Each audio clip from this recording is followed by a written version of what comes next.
ravie de vous retrouver pour une nouvelle rencontre. Cette semaine, je vous propose un café avec Jean-François Deldon. Il est intrapreneur, data leader chez Michelin. Et il a été identifié comme influenceur data sur LinkedIn par la communauté Datalogie. Bonjour Jean-François.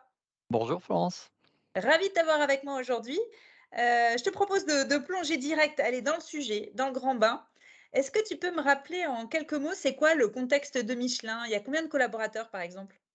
Eh ben donc Michelin, c'est un gros groupe. Il y a à peu près 120 000 personnes Ah ouais. heu, qui sont réparties dans beaucoup, d'entités différentes. Enfin, il y a l'industrie, bien sûr, et puis il y a les différentes activités de Michelin. Alors, on pense toujours à la voiture qu'on a tous chez nous, ou presque tous, et puis, bien sûr, il y a tout ce qui concerne les flottes de poids lourds, les mines, les avions et le génie civil. Donc il y a beaucoup d'activités différentes. D'accord, et des types de populations, du fait et de types de collaborateurs et de profils de collaborateurs très différents? Oui, bah, il y a une grosse partie de notre population qui est, des industriels, des personnes qui sont des agents qui travaillent en usine, puisqu'on a une manufacture, donc qui dit qu'on fabrique, à la main historiquement, hein, de plus en plus automatisé maintenant, des pneus, c'est donc notre activité principale, et donc on a toujours une grosse activité, dans ce domaine-là. Et ce qui, amène aussi, des gros enjeux dans le domaine du digital et la data, puisque c'est une transformation qui touche, bah, à la fois cette grosse population industrielle et puis des populations qui sont plus dans des bureaux. Super intéressant ça, hein. Tu as vraiment, comme tu dis, voilà, tous les types de métiers, et justement dans le contexte de Michelin, qu'est-ce qu'on attend de la data au sein de la stratégie de Michelin? Eh ben, Michelin a vraiment pour ambition d'être data driven, c'est-à-dire de guider ses décisions par la data.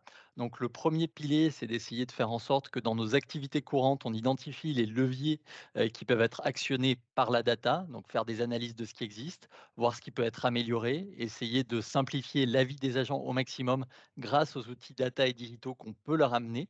Qui va leur simplifier la vie, mais qui va aussi, on l'espère, pouvoir nous permettre de réduire notre empreinte environnementale, à travers différentes actions qu'on va pouvoir trouver à travers la data, et puis aussi, ce qu'on espère faire à travers ces leviers-là, c'est pouvoir aller aussi vers la mobilité connectée et donc développer de nouveaux services pour supporter notre offre historique de pneus, afin d'aider, nos clients au mieux dans ce monde de plus en plus connecté.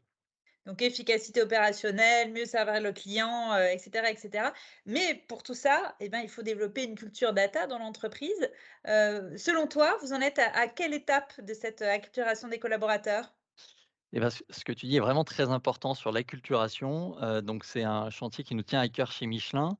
La première chose qu'on peut mentionner, c'est qu'il y a une personne, du comité exécutif qui est en charge de cette ambition data driven Michelin, Donc ça veut dire que heu, c'est un enjeu? ce qui est déjà un enjeu de poids et qui est affirmé donc, par le groupe.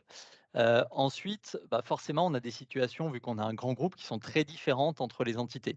Il y en a dans lesquelles la data est vraiment ou le digital est vraiment un levier fort, comme l'industrie, la supply chain, le marketing, ou même, le service du personnel, et donc qui ont pris, finalement le virage de la data un petit peu avant et qui ont déjà des choses très intéressantes et dont ils tirent de la valeur. Et puis il y a des entités, alors c'est soit des, unités business qui sont un peu moins exposées ou un peu moins grosses, ou qui ont des business plus standards et pour lesquels, bah, il faut encore, travailler un peu pour, bah, Évangéliser pour, évangéliser. Exactement, et leur amener cette culture et tout ce qu'ils peuvent faire avec la data.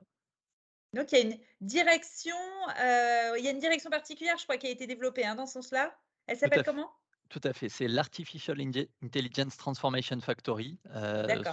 Son nom indique bien que c'est une transformation qui s'opère, et avec pour but effectivement d'accompagner, les équipes, alors sur plusieurs aspects. La première, c'est effectivement dans le fait de mettre les bonnes équipes pour résoudre les cas d'usage qui sont exprimés, et puis de plus en plus établir la stratégie, amener les éléments de culture, qui vont avec, et aller de plus en plus à la rencontre, des business pour pouvoir, leur expliquer ce que c'est que la data, ce qu'ils peuvent faire avec et leur donner des solutions concrètes.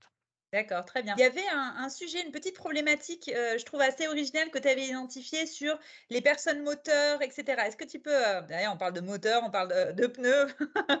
Ouais, Est-ce que tu peux nous raconter ça un petit peu? et ben, en fait, c'est quelque chose qu'on constate, alors pas que dans la data, mais que j'ai pu expérimenter effectivement dans ce domaine-là. C'est, notamment en usine, donc je disais qu'ils ont pris le virage data un petit peu avant. Oh là là, Heu, en usine, le virage, moteur, on est à fond là, on est dans le ouais, wording, c'est ça, exactement. pilotage, tout ça quoi. Exactement et donc il y avait une conduite du changement qui s'est bien OK. opérée, puisque, finalement, il y avait un directeur d'atelier qui n'était pas forcément très moteur, pour la data, et qui, en fait, au fur et à mesure, a compris, le bénéfice que ça pouvait avoir pour ses équipes et lui. Et qui au bout de quelque temps était, une des personnes qui étaient les plus dynamiques dans le domaine, qui demandait des nouvelles, fonctionnalités, qui demandait de nouvelles choses. Et je trouve que c'est super intéressant de voir à quel point, en fait, quand on convainc quelqu'un qui n'est pas forcément à fond sur le sujet dès le départ, ça peut devenir un promoteur très fort et très écouté du domaine. Il y a vraiment un moment où, ça enclenche et ça passe de l'autre côté et après tu as Ex les meilleurs promoteurs. exactement et Enfin, en après tout cas potentiellement. ça diffuse dans toute l'usine et puis au-delà. Très bien. Est-ce que tu as une initiative à nous partager, grâce à laquelle tu aurais particulièrement appris? Enfin, vous auriez particulièrement appris d'ailleurs. Ouais, bah, en fait, ce que j'aime bien, c'est quelque chose qu'on avait fait, quand j'étais à l'audit interne et à la qualité. Ça concernait, en fait, le fait de faire émerger de nouveaux cas d'usage, et avec la volonté de vraiment, faire en sorte que ça parte des employés eux-mêmes, vraiment des équipiers.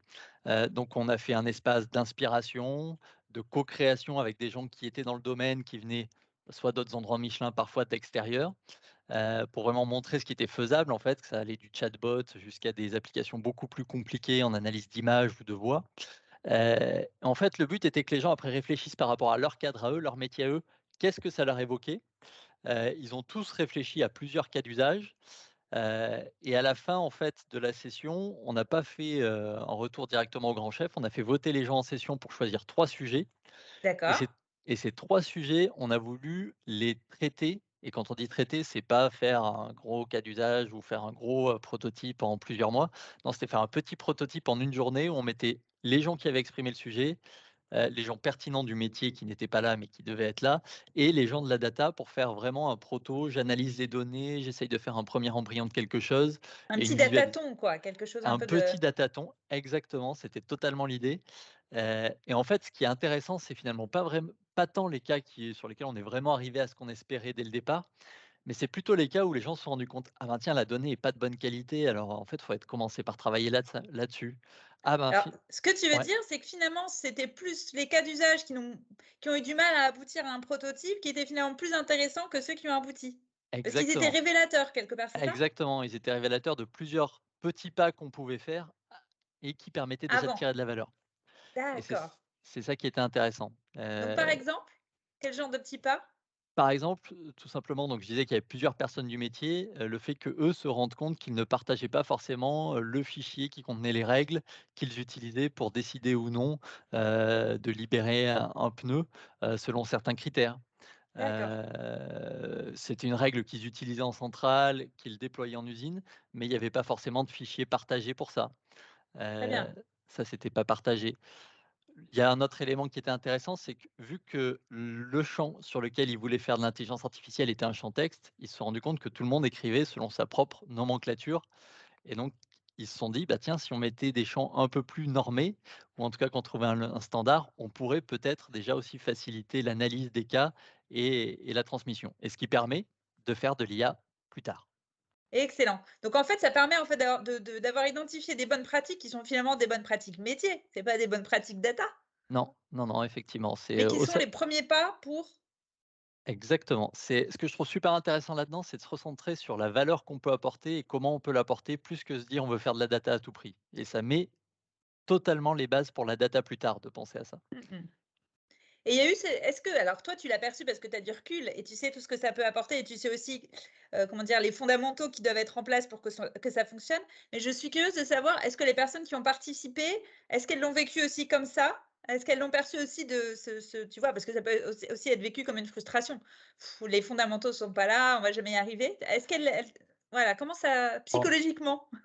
Ça a été très bien vécu. Alors pour 2 raisons. La première, c'est que c'était des gens assez ouverts, hein, puisqu'ils avaient accepté déjà de venir Ouais, à une session d'idéation et d'inspiration, donc ils sont plutôt ouverts à la base. La deuxième, c'est il y avait un travail en cours sur les outils justement, de base de données et la prochaine version des outils de base de données.